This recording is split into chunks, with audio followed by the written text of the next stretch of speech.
So Holochain gives you the ability to enter into agreements to behave in the way that you want to, both in terms of compliance with jurisdictional laws or whatever you have to, or business agreements, but more importantly, socially.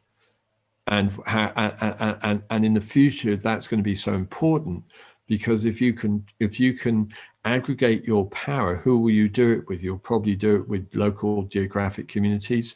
You'll do it with something that you care about, that you find important. That might be your profession, like a digital guild of. Imagine if all of the programmers in the world aggregated their purchasing power, and actually imagine how powerful they'd be. All right. And I did this with Toyota, proper Toyota proper. What happens when someone knocks on the door and says, I represent 55% of what you purchase, what you make.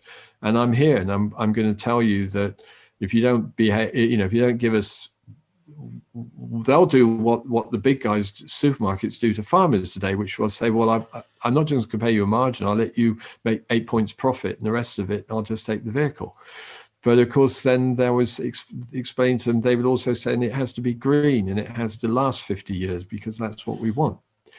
And if you don't do it, I'll switch to someone tomorrow. That's the early stage of aggregation. It will be around money, but then it can't just be money, otherwise it falls over. You're just using game theory. Holochain allows you then to actually capture if something is so important, you will self-sacrifice some of that for common good, because you become even more powerful.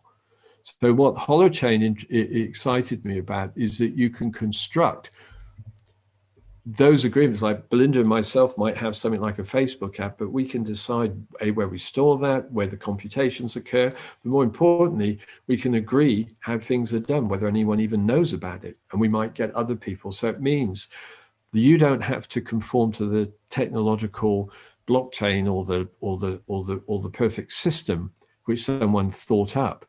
You can actually create your own network. You can have your own membrane of who comes in there, but you can then coexist with others without merging with them, staying separate, staying with your own values, but cross-fertilizing as you need to.